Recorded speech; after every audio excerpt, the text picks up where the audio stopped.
Welcome back to the OneFamily podcast, where we encourage and equip families for the marriage and parenting journey. Each week, we share practical insights and real-life encouragement to help you strengthen relationships, navigate challenges with confidence, and build a home where love and connection thrive. Today, we're talking about something that may be on the minds of a lot of parents right now, back to school. But we want to look at it a little differently, because the start of a new school year can be more than just school supplies, new clothes, schedules, and getting everyone out the door on time. It can be an opportunity for your entire family to have a reset. There's something about the beginning of a new school year that feels a lot like the beginning of a new calendar year. New schedules, routines, expectations, and new opportunities. And while most of our attention naturally goes towards getting our kids ready, the beginning of a school year can be an important reset for the entire family. That certainly was true for us as we raised our boys. For them, the beginning of a new school year was an opportunity to refocus, to take on new responsibilities, and build on lessons they had learned from the previous year. And for us, as mom and dad, it was an opportunity to take a step back and ask some important questions. What's working? What's not working? What do we need to restart, change, or do better? And over the years, we discovered that back to school looked very different depending upon the season of life our boys were in. But one thing remained consistent. The beginning of a new school year gave our family a natural opportunity to regroup, refocus, and get back on track. So today we want to work through some of those different seasons with you and share what we learned along the way. Let's start with those early years, preschool through about 3rd or 4th grade. For us, this stage was all about reestablishing, updating, and possibly expanding our daily routines. At this age, going back to school was so fun for our boys. They were excited and raring to go. The novelty of school was still fresh. Recess, friends, snack time, learning new things, and coming home to tell mom and dad about everything that happened were powerful motivators. And honestly, we were excited too. We loved summer. We loved the vacations, the adventures, the slower pace, and all the family memories we were making. But by the end of summer, our schedules and routines had become pretty fluid. We had adapted our days around whatever was happening so that we could squeeze as much as possible out of those precious summer months. Meals and bedtimes were more flexible. Chores sometimes became more flexible. And definitely our normal routines had a tendency to disappear at times. So our back-to-school preparation during those early years usually took about 3 or 4 days of Rich and I focusing our couch time to figure out and prioritize what the transition of back to normal would look like. And we approached it in 2 parts. The first part was about talking with the boys about the transition plan. We would usually have this conversation around dinner, a time of non-conflict when we could sit down and just talk together.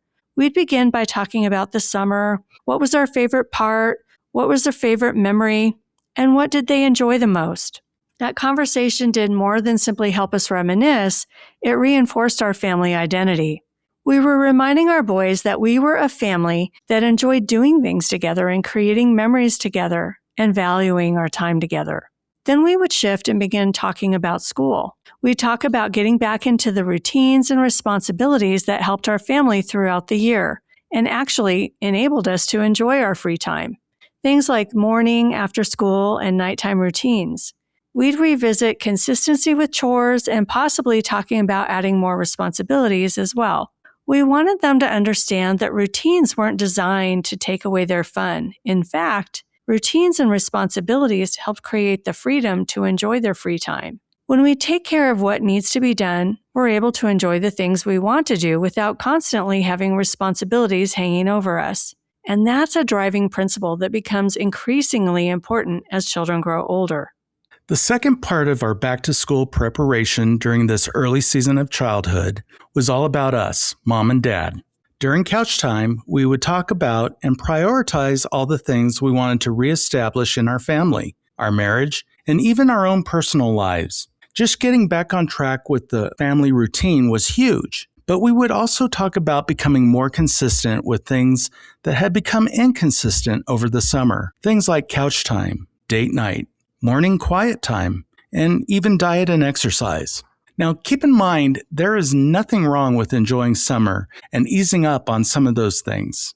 That's part of what summer is all about. But the start of new school year gave us a natural point where we could say, okay, it's time to get some things back in place. It was a reset point, not because we had failed, but because we recognized that a new season required some intentional adjustments. Moving on to the late elementary through middle school stage, these back-to-school years were all about building ownership. We noticed that as the boys got older, their perspective about school changed dramatically. The novelty of going back to school had definitely worn off. School had become work. Recess was disappearing. Snack time wasn't quite as exciting. Homework was becoming real. And suddenly there's report cards, grades, and greater expectations. There was also greater transitions. Elementary to middle school to high school. And those transitions create anxiety and uncertainty for kids. So during this stage, we changed our approach.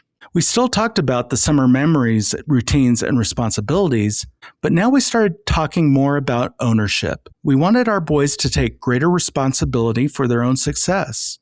We'd talk about what it meant to start the school year strong. We'd talk about being proactive when other people weren't. We'd talk about focusing on subjects that were boring or challenging and how to approach them. We talk about taking a leadership role in their own personal responsibilities instead of waiting for mom and dad to remind them. And we definitely spent a little more time on this. To prepare for back to school at this stage, we might take about a week before school started instead of the 3 to 4 days we used during the younger childhood stage. As we sat down and discussed the transition plan with the boys, we made certain to listen. We'd ask them questions, we'd talk about their concerns, and we reassured them that this was an exciting new season and that we would help guide them through it. A common idea we discussed not only during our back-to-school family conversations, but throughout the year was to ask them to think about the kind of student and eventually the kind of young adult they wanted to become. Because our goal simply wasn't to get them through another school year. Our goal was to help them grow in responsibility and maturity. And during this stage, as our boys became more aware of their own responsibilities, they also became more aware of ours. We jokingly referred to them as the hypocrisy police because they were watching and holding us accountable. If we talked about responsibility but weren't responsible, they noticed. If we talked about communication but weren't communicating well with each other, they noticed. And if we talked about consistency but were inconsistent, they noticed. And really, that's such a good thing because parenting is incredibly humbling. Our kids are watching what we do, not just listening to what we say. So as we asked our boys to take greater responsibility for their lives, we had to ask ourselves, are we doing the same thing? Are we being responsible with our marriage, with our health? Are we being responsible with our time? Are we following through on things that we say are important? Our boys became an additional level of accountability for us. And rather than resenting it, we learned to embrace it and make it part of our family identity. If we're asking our children to grow, we should be willing to grow too. The last stage of back-to-school preparation was the high school years. By the time our boys reached high school, one message became increasingly important. Effort matters. That became one of our primary themes as they started high school. The idea is simple. You reap what you sow. But the importance of that principle was elevated to a much higher level. Grades mattered because they could influence future opportunities. Extracurricular activities, community service mattered. The habits they were developing mattered. The effort they put into everything mattered. So our back-to-school transition preparation at this stage took about a week to 10 days. We still incorporated the many tools and processes from those previous stages, but now put more responsibility on the boys to tell us what they needed. We asked, what do you need to do to get ready for the new school year? What do you want to accomplish this year? What do you think you need to change? What strategies do you think will help you?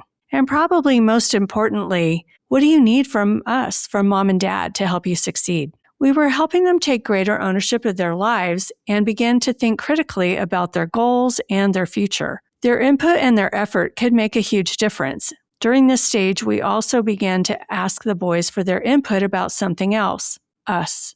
We would ask them about the things they thought we could improve upon. We wanted to create an environment where our boys could respectfully tell us what they were seeing. This was an important shift in our relationship dynamic because keep in mind, we're still mom and dad. But by this point, our parental authority was beginning to transition toward greater parental influence. We wanted their perspective. We wanted their observations. We wanted to understand what they were experiencing. But their input came with the expectation of honor and respect for their parents. And that distinction was important. Giving our boys a voice did not mean giving them the authority over the family. It meant we valued their perspective enough to listen and seek to understand. Don't just reset the kids. Reset yourself. Don't make back to school reset entirely about your children. Make sure to reset yourself. As parents, we can get so focused on, are they ready? Did we fill all the paperwork out correctly? Did we get all of their school supplies? Do they have everything they need? But we also need to ask, are we, mom and dad, ready? Are we bringing the right attitude into this new season? Are we modeling the behaviors we're asking our children to demonstrate? Are we investing in our marriage? Are we communicating well with our spouse? Are we creating a life-giving home environment where our family can thrive? Our children don't just need organized schedules. They need parents who are emotionally present. They need parents who communicate thoughtfully with life-giving words. They need parents who can admit when something needs to change. And they need parents who are willing to grow alongside them. And that may be one of the greatest opportunities a new school year gives us. It's a natural checkpoint, a natural opportunity to pause and evaluate, to celebrate what worked, acknowledge what didn't work, and make adjustments. When we look back on all those years of back-to-school transitions with our boys, we realize that the school year was never just about school. It was about growth, about responsibility. It was about learning to evaluate what was working and what wasn't. And sometimes it's simply about hitting the reset button. The beginning of a new school year provided valuable lessons for our boys and important reminders to us that taking the time to evaluate and make adjustments is an essential part of personal growth. And that's a lesson that serves all of us as we desire to reach our full potential. So as you head into this new school year, sit down with your spouse, take the time to prepare, plan, prioritize, and reset. Because strong families don't happen by accident. They're built through intentional conversations, intentional choices, and a willingness to keep growing. And sometimes all it takes is a new school year to remind us that it's time to regroup, refocus, restart, and get back on track. As we wrap up, we also want to let you know about some of the upcoming OneFamily online parenting classes. If you're looking for practical tools and encouragement for the season you're parenting in, we'd love to have you join us. Starting September 1st is Parenting Toddlers, designed for parents of children 18 months to 5 years. This class will help you navigate these foundational years with practical tools and appropriate expectations. Then on September 16th, we're starting Parenting from the Tree of Life, our comprehensive main course for parents of children ages 5 to 12. This is our main comprehensive parenting course that takes a deeper dive into character building, heart training, and those foundational principles that can shape your parenting for years to come. And on October 27th, we have a new date for Parenting the Middle Years. This class is designed for parents of children roughly 7 years of age through the teen years. This course takes a deeper dive into that important transition from our parental authority to our parental influence and how to prepare our family for the teen years. Early bird discounts are available, so check out our website's events page if you're interested in learning more or registering. Thanks for joining us today on the OneFamily podcast. We hope this conversation encouraged you and gave you some practical tools you can apply as you head into the new school year. If this episode was helpful, be sure to share it with another parent who may need some encouragement right now too. And remember, you don't have to parent perfectly to parent purposefully. We'll see you next time.